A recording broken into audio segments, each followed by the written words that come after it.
freedom, pass from hand to yearning hand, and the vision of our fathers spread hope throughout this land, as the dreams some fought and died for in my heart becomes my own. I will strive to keep her promise, America, my home. America, America,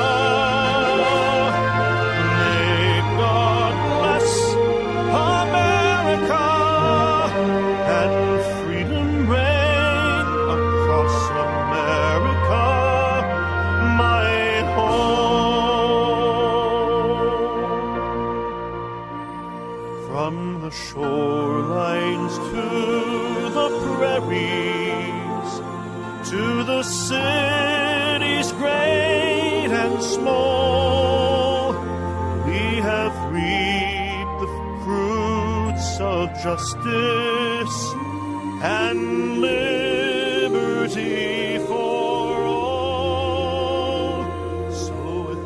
So with deep appreciation for the blessings of freedom that we know in this great and wonderful land of ours, I'm Dr. George Simon, welcoming you to another edition of Character Matters. This is the program where we talk about what I consider to be the defining issue of our time, the character crisis that we're in and have been time, and the impact that it's had on just about every facet of our life, and what we need to do about it so that we can make not only our country great again, but also build a great and wonderful, prosperous, fair and equal human community. And at this time of the year, such sentiments seem especially appropriate. And it's a time, I think, to reflect on what the year has brought us, where we are in our lives, what we really want out of our lives, and what we hope to accomplish and build for ourselves in the new year. I hope that all of you have been enjoying the holiday season. It's not always the best of times for folks. Many folks have a very difficult time at this time of year, especially folks who have been in or are still in unhealthy relationships or are trying to recover from such a relationship. It can be a very difficult time indeed. So my heart goes out to those of you who are having a difficult time at this particular time of year. But I also think that despite how bad we might have it, there's always something that we can count as a blessing, and there's always something that we can find to be grateful for. We have a lot to be grateful for. And if we were a bit more grateful for the things that we do have, it would do a lot to put our own hearts at peace, and it would do a lot for us to spread some goodwill to others. So I hope that all of you have found some blessings to count during this holiday time. And I also hope that you have a year ahead of you that is full of blessings, opportunity, prosperity, hope, peace, joy, happiness. And if you want to join the conversation tonight, give us a call. This is a live program tonight. You can give us a call at 718-717-8296. That's 718-717-8296. Happy to take your call on just about any topic, whether it be to talk about this special time of the year, Maybe you have a question to ask about character matters. Maybe you're in a troublesome relationship. Maybe a family member, somebody at work, somebody you know is causing you some difficulty. Maybe you're feeling manipulated by someone in your life. Maybe you just want to make a comment of some sort.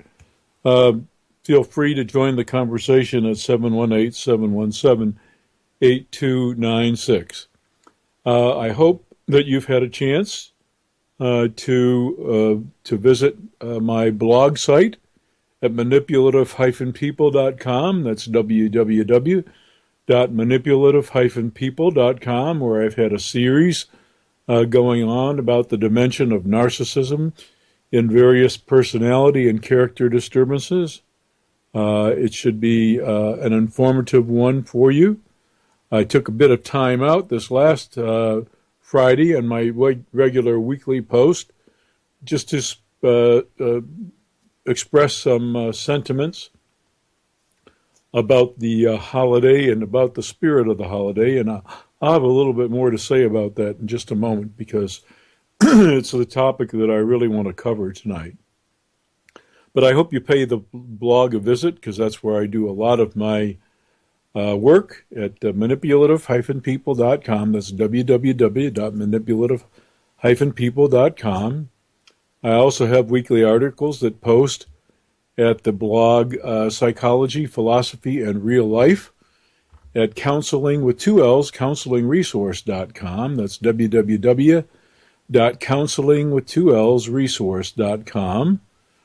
You can find hundreds of timely articles on character matters of various types, relationship problems, psychology topics, relationship topics of all kinds, how to deal with the manipulators and other problem characters in your life, how to understand the problems that surround you, and also how to secure the right kind of help. So either the manipulative-people.com site or the counselingresource.com website will provide you with lots of information. And then, of course, there are my books, which at this time of the year seem to enjoy an uncommon degree of popularity, and I'm always grateful for that. It's kind of sad in a way that this is the time of the year when many folks particularly feel the sting of loneliness and unhappiness as a result of a failed relationship or difficulty rebuilding their lives and overcoming the emotional aftermath of a toxic relationship. So I encourage you to avail yourself of the material in my books, the international bestseller In Sheep's Clothing, Understanding and Dealing with Manipulative People. This is perhaps one of the longest running best-selling titles ever published, and I'm really grateful for that. It's unfortunate, but the timeliness, excuse me, of the topic, it remains timely because the problem doesn't seem to go away, and perhaps that explains at least partly the popularity of the book. But the book In Sheep's Clothing will be approaching its 20th year in print as a bestseller in September of this coming year. So I hope you avail yourself of that. Also, my book, Character Disturbance, the in-depth study of all the disturbed and disordered characters you're likely to encounter out there, from the narcissists to sociopaths to psychopaths, to you name it, to borderline personalities, understanding them all, and knowing how to deal with them, and especially knowing how to look for the right kind of help in dealing with them, because there are far too many individuals who write me, hundreds of people who write me every single month to tell me their frustration at getting the right kind of help to deal with these kinds of problems. It's very unfortunate. We'll be talking about this later on in the program. The nature of psychology and psychology practice has changed dramatically in the last several years. But unfortunately, the technology in the field has not caught up with the changes that have occurred culturally that produce the different problems that we have to deal with these days.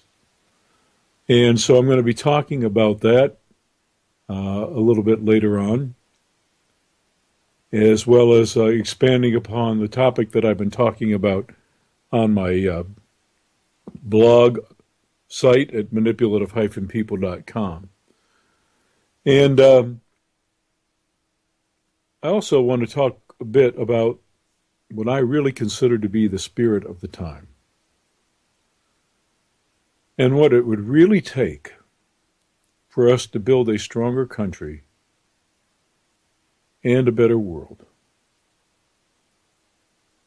And I'm going to be saying some things that a lot of folks might find radical, especially folks in my profession. You know, I really think that the behavioral sciences, all of them, really need to be challenged. And I also think our religious metaphors need to be challenged. I use that term very carefully. I say metaphor. I believe that truth is truth, but because most truth is so profound and so incomprehensible in the true sense of the word, that we have to approach it metaphorically. You know, many folks celebrate Christmas at this time of the year, the birth of Yeshua of Nazareth. And he tried to wrap our heads around some profound truths in all of his teachings. And he found it necessary to use simile and metaphor. An awful lot of simile, through parables, through stories, making analogies. Because sometimes the deeper truths, the more profound truths, are really hard to get your head wrapped around, let alone your heart wrapped around. So he told stories so that the average person could begin to see some of the more profound truths about life. And so I speak of religious metaphors. I think that whenever we become fundamental, whenever we take our metaphors too seriously, we have trouble, big trouble.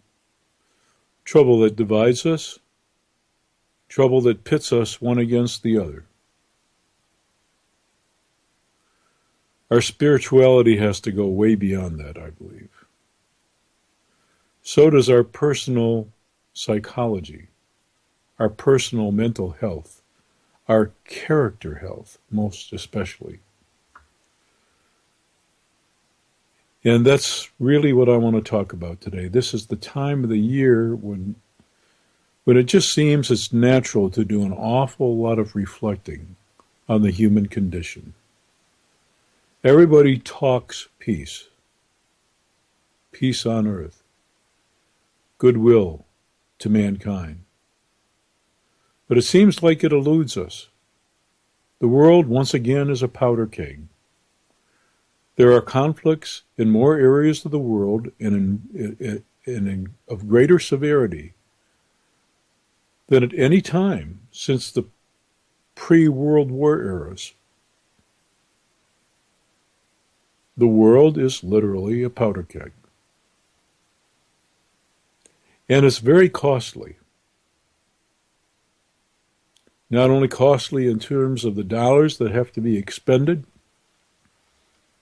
when we go to war against one another, but the cost to humankind goes way beyond that. the terror and the scars that some people have to live with affects generations. People don't recover from these things easily. They bear scars. They hold the pain in their heart. Sometimes they bear grudges. And sometimes when the opportunity comes to get even, they repeat the cycle. This is a tender time of the year, but it's also a time where we can reflect and reflect positively, and each one of us do our part to build a better world. It starts with us. A better world starts with each and every one of us, in our own hearts. We will convert other hearts when our hearts are converted, when we're who we can be. This is the point I made in my Friday post. It was a very brief post with a short but to the point Christmas message for the readers of my blog at manipulative-people.com. And if you happen to be one of those who frequented the site, or just someone who wants to call in and share an experience or share a thought or two at this time of the year about this or any other topic, feel free to give us a call at 718-717-8296. That's 718-717-8296. I'm happy to take your call. Well, let me share some thoughts with you about this article that I posted and what I really believe. You know, some metaphors that we have used and that unfortunately we've taken so very seriously, too seriously, I think, have had a negative impact on us. I want to share with you a personal conviction. You know, there is a story, and it is just that. It is a myth. And by the way, let me say something about myths. A lot of people are under the misconception that a myth is a false story or a falsehood. I hear many people use that term. You know, they'll say, "Oh, that's a myth," when they're referring to something that is taken a certain way and is regarded as a falsehood. For example, the notion that bullies are really cowards underneath. Some people will say, "Well, that's a myth, because that's been disproven." Well, it's not a myth. It's a falsehood. It's a misconception. We do have evidence that that's not correct. It's a false belief. It's an erroneous belief. But that's not a myth. A myth is a story. It's a carefully crafted story that contributes to a people's identity and attempts to get at some profound truths. Some profound truths that help make up a people, that can guide a people, that can enrich the lives of people, that can help people understand. And over the ages, some very fantastic, beautiful myths have been created to help us understand ourselves. And there is one such myth in one of the books of what Christians call the Bible. The book has been around a long time. We give it the name Genesis. And there's a creation myth in there. Actually, there are a couple of different creation myths. But one story, basically, the plot of the story is that everything was perfect. The world was basically a heaven on earth. Paradise. It was all great. It was made perfectly, and everyone was happy. We had everything. It was all good. That's how the story goes.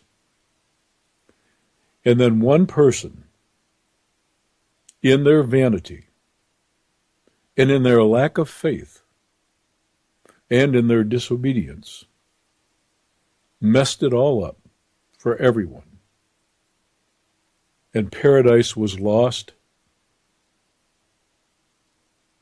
And the struggles that we face each and every day now, the imperfections, the wars, the difficulties, the diseases, everything that humankind struggles with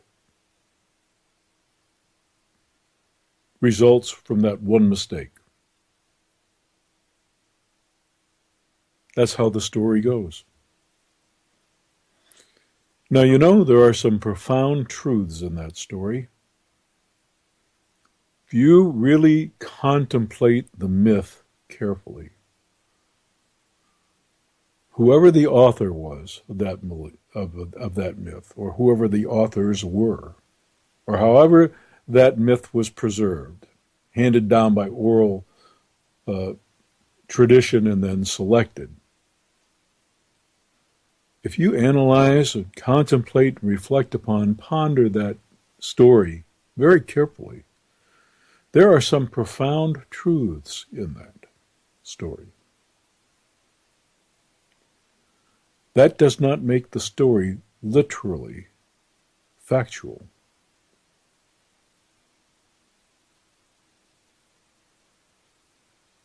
And so therefore, people might regard the myth as a falsehood. But a myth is meant to carry some profound truth, not to give a laundry list of factual truths or historical truths. And one thing about that myth, for all of its truths that it carries with it, in taking it too fundamentally, taking it too seriously, I think we misperceive ourselves.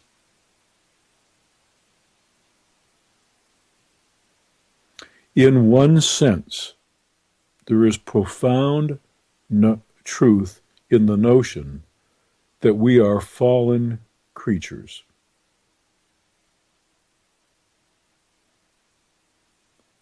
In one sense, there's profound truth there, because none of us is perfect. No one of us is whole, is who we can be. All of us have flaws.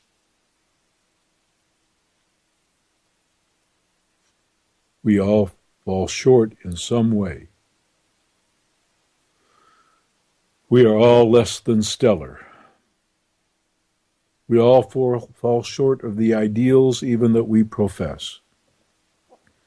This is human nature. So in one sense, there is profound truth in the notion that we are fallen and need to be elevated. But taking that literally, taking it so literally that we are broken and need a specific repair can be dangerous. Can be. If taken the wrong way or taken too fundamentally. We have plenty of evidence, plenty of fairly irrefutable evidence, that we are an evolving species. We are ascending. And it's a very bumpy ride. Because we still have our primitive nature inside of us. Can we be more than the beasts within? Well, that, my friends, is what character building is all about. But before we can do that, before we can elevate ourselves, we have to face who we are within. You know, the garden myth that I referenced just earlier, the Eden myth, said that after that fatal mistake, that the first man hid himself and the first woman hid herself, ashamed of what they had done.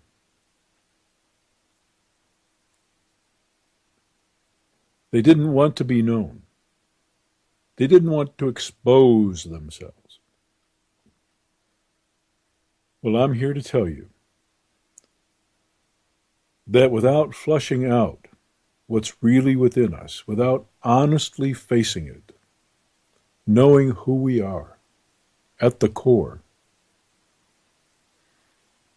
there's no hope. Our ability to rise above ourselves demands that we first face ourselves. And that was the main point that I tried to make in my post of last Friday on the manipulative-people.com blog. I made the statement that space is not the final frontier, as the popular line from the old television series Star Trek and the movies of the same name say in its opening. Space is not the final frontier. We are the final frontier. Because there is no future in space, there is no future in anything, unless we first conquer ourselves. Because if we don't, we could very well destroy ourselves. We're already doing a pretty incredible number on the planet. And if history is any teacher, we've done a number on ourselves many times over through the years. And we're doing it again in so many places around the globe. We have an incredible capacity to be cruel to each other. And I came to realize something very, very early on in my life, long before I began seriously contemplating a field of study in psychology, long before I began contemplating a career in psychology.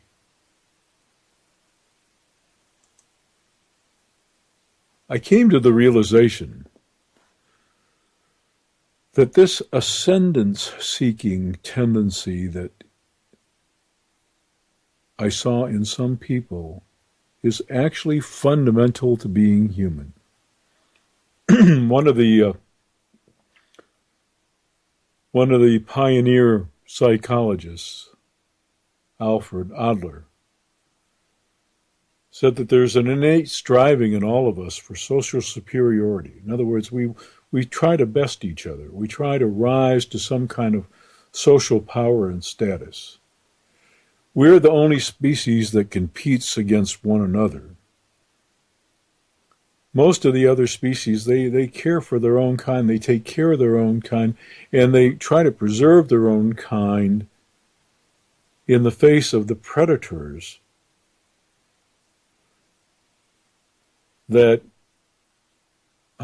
feed on them, basically. But we're at the top of the food chain.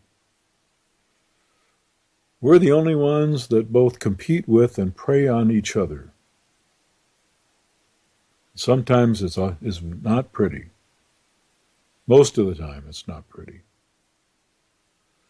But I came to realize early on that we have this natural inclination in us. And I also came to realize, I really came to appreciate this when I began to formally study in the field, that when we don't face up to this, when we don't honestly reckon with this,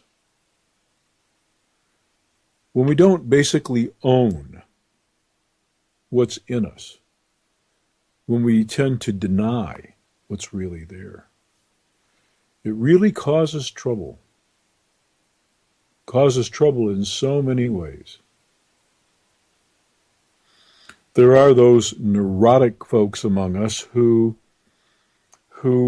tend to repress their primal urges.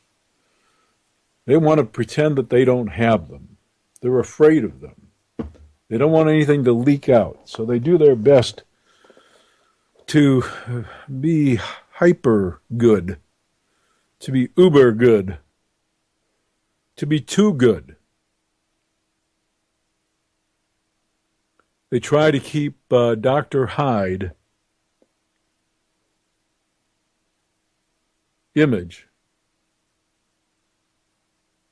or Dr. Jekyll, image, while,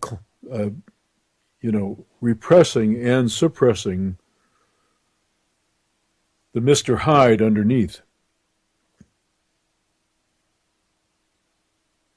In Jungian terms, the shadow side. And it inevitably appears and wreaks havoc in a person's life. We have to own our dark side. We have to reckon honestly with ourselves. Unless we know and we own who we are, we can't take the next step in our personal evolution and become more than our baser selves. I see in the political arena these days so many of these folks with giant egos. And from a psychologist's point of view, giant ego problems. Egos that are so inflated, so full of hyperbolic sense of self-worth, inflated sense of self-worth,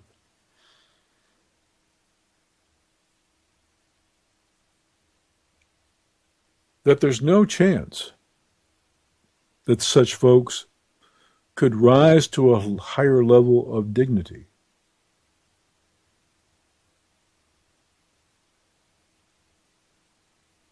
And besides which,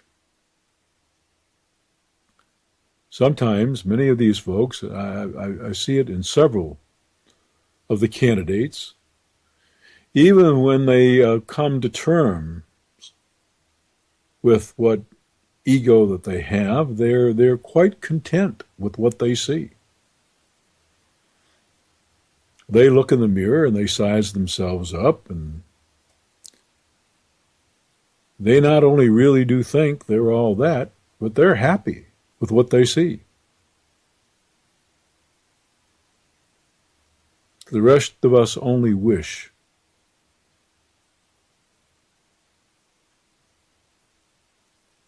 that we were so happy with them. Now, another sad truth is that because we kind of instinctively feel unempowered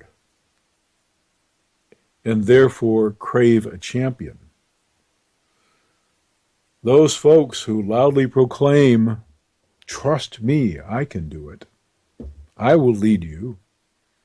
I will lead you to paradise." They touch a vulnerable spot in us, and they can easily manipulate us.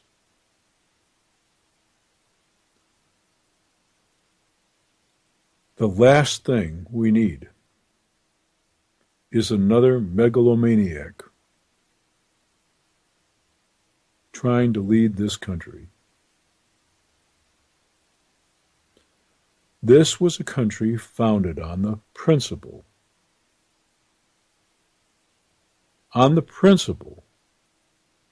that decent people could regulate their own lives. Decent, moral, convicted, well characters left alone would not only adequately take care of themselves, but also take care of one another. That's how it's supposed to work. We don't need a knight on a horse charging the way in such a society. The only time that becomes attractive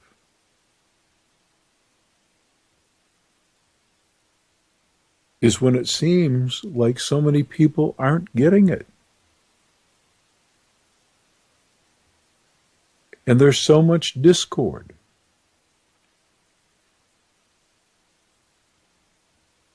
And it makes us believe that if only there were a champion. This is how demagogues, by the way, this is how they demagogue an issue. They're excellent reads of human needs and of the times, of the character of the times, of the needs of the times. And so they dare to assert that if we just hand them power, they will make all well. You know, this will to power is in us too. It's an amazing drive. It's akin to this drive in many of us to be superior and to dominate.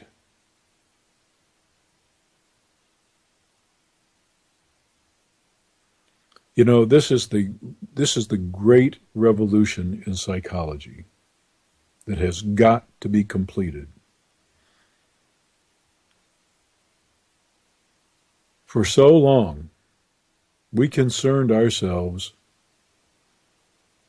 with basic human needs and fears and insecurities. That's what the field focused on. The thought was, the belief was, and erroneous beliefs always get people into trouble, but this was the dominant and widely accepted, although completely erroneous belief. But this is what it was. The belief was that without fear, without need, without want, there would be no problematic behavior. That all problematic behavior arose out of need, out of fear, and out of insecurity. That was the belief.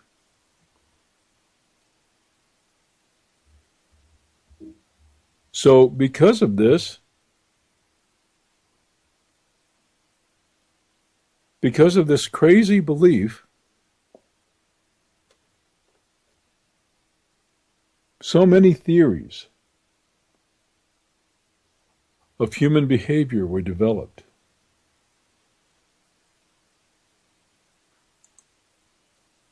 None of which has proven very valid, frankly.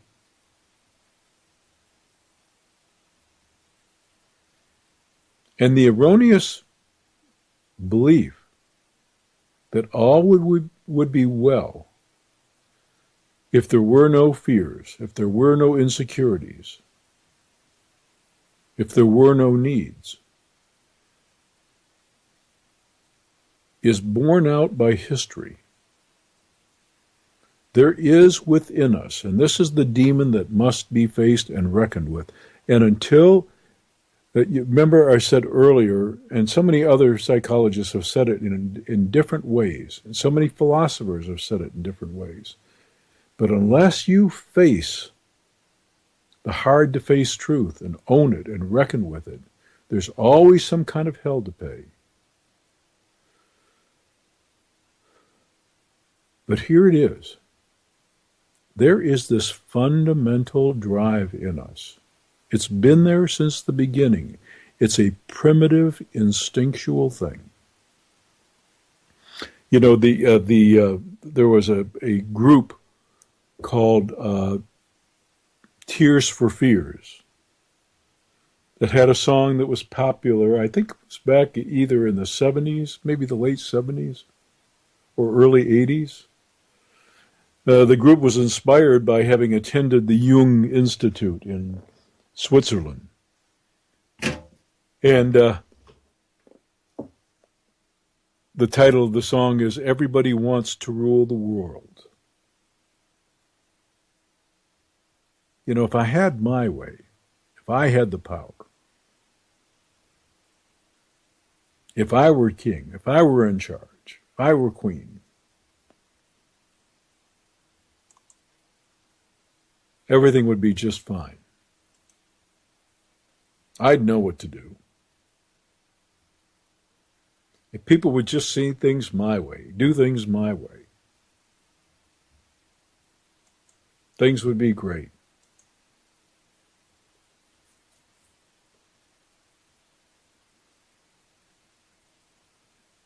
And that instinct is in us and needs to be reckoned with directly, and it has nothing to do with our fears or our insecurities or our wants or our needs. It's just there. It's part of who we are. It's part of our evolutionary legacy. And it needs to be owned and reckoned with directly. We have this within us. And there will always be those among us until we deal with it directly. There will always be those among us who will try to assert dominance over the rest of us. There are also some people who are overly predisposed to this. We see this now in these fundamentalist movements. I love this term, fundamentalism. I also love this term, radicalization.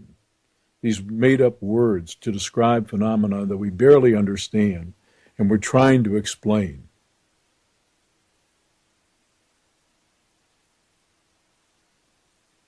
How does somebody get radicalized? In a couple of weeks, no less. There has to be something attractive to the person.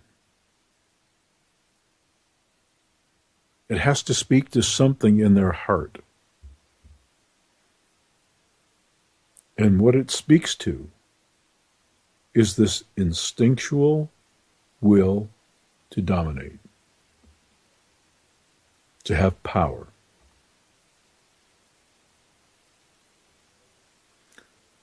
There are very few of us, very, very few, who don't get a little bit excited at the idea of winning the lottery. Why? Because of the power that it would bring. All the things that you could do. You could only purchase so much. You could only have so many yachts and mansions. But even that is power. Many people who come into these fortunes get a tremendous thrill out of doing great things with the money, giving much of it away to causes. But even that is the exercise of power. It's instinctual. It's part of who we are.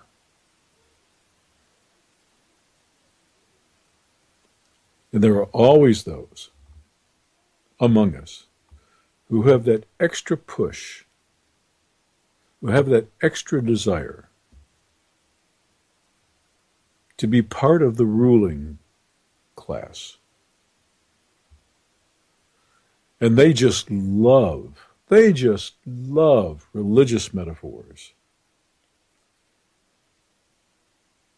Religious metaphors that are crafted to have the masses in submissive mode.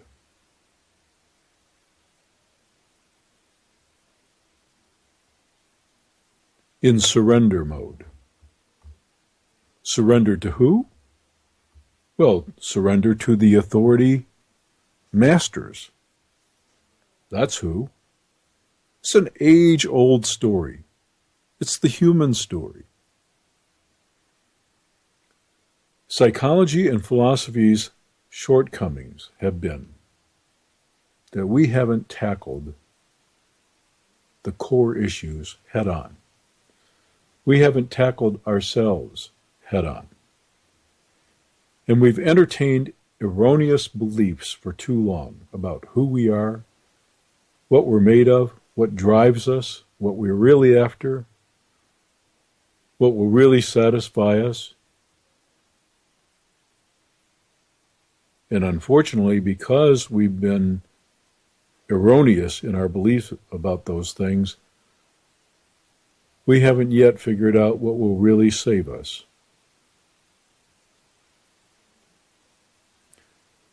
And this is the time of year when many who espouse the Christian faith,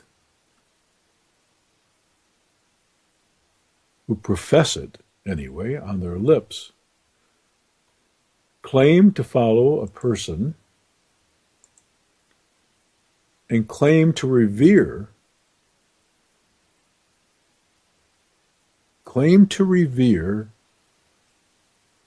as the physical incarnation of the creative power of the universe himself, itself. This is the time of year when individuals claiming that faith should be motivated to live out what this person told us would save us.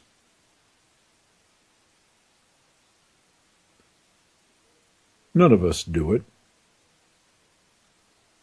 None of us. As we take our holy books with us, and as we say our prayers and march off with our weapons, none of us really takes seriously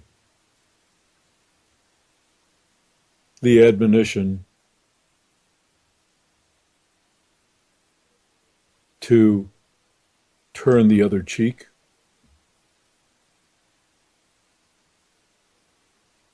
or to give a second item that belongs to us if one is stolen.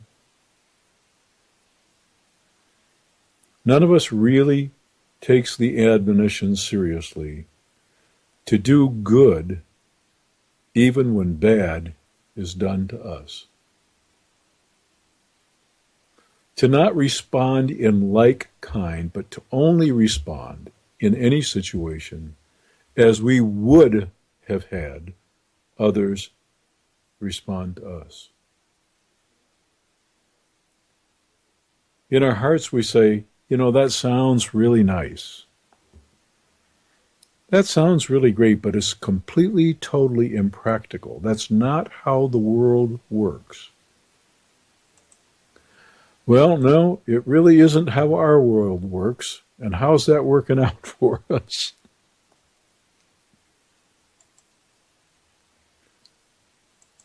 One of these days,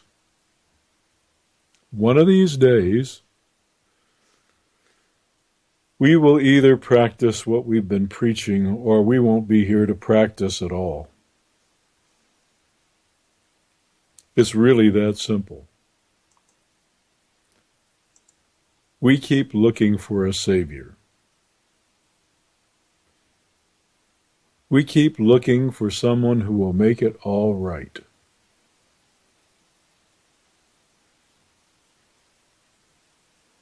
And the demagogues in the political arenas all over the world, they know that.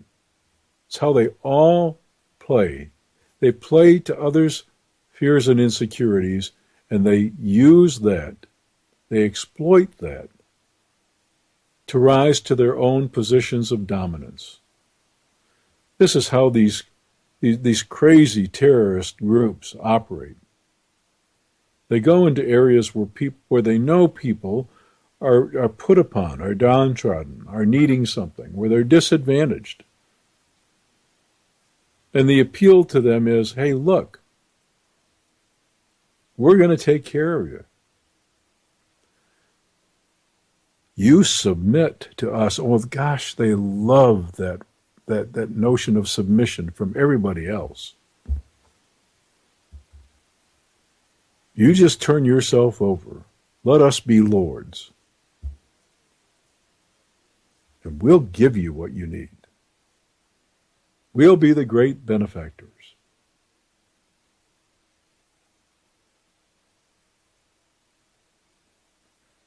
We're all looking for those saviors, when in fact the answer doesn't lie without. It doesn't lie with anyone else. The answer always lies within. Each and every one of us can make it better.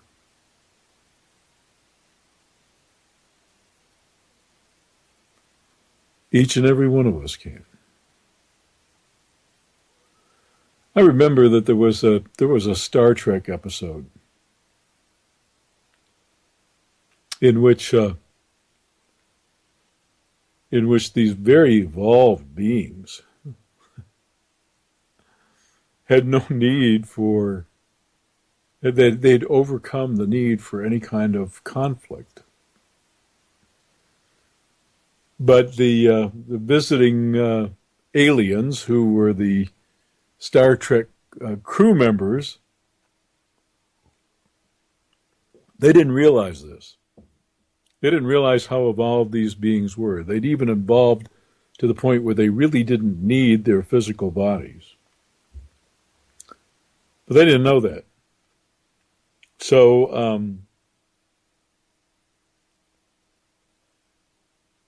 they wanted basically to fight back at what they perceived to be attacks on these folks by a foreign entity.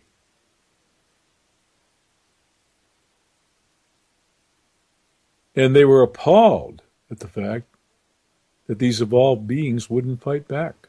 They were just appalled. They didn't understand it. Why don't you fight? What's wrong with you?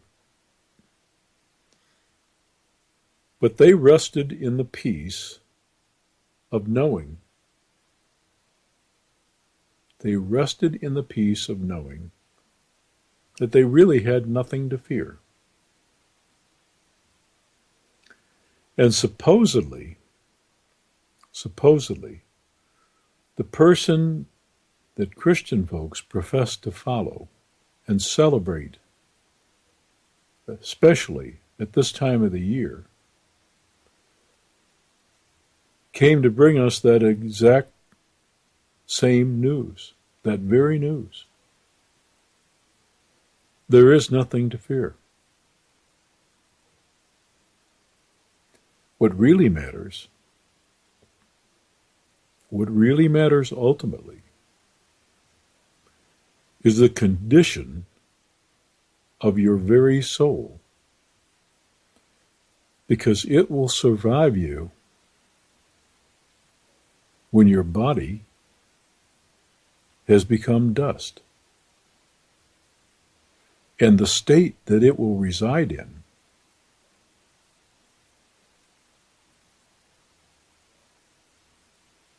depends on its condition.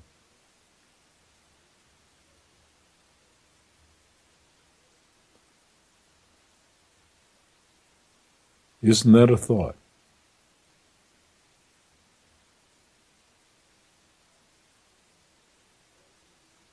So we don't really have to worry about anything else other than who we are. This is a time of year to reflect. We're approaching a new year. There will be the inevitable trials and tribulations, but there will also be opportunities. There will be great discoveries. There will be new opportunities created. There will be new advances. But there will also be conflict.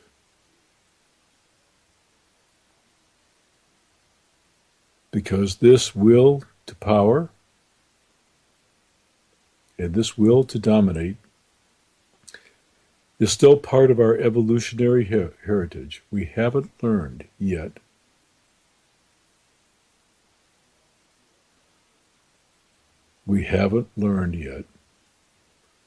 how to simply love one another. Because we haven't yet reckoned with ourselves, with who we are, who we're meant to be, who we can be, if we really choose to be. We have all these wonderful vehicles for spiritual, emotional, psychological, and character growth. From our guiding philosophies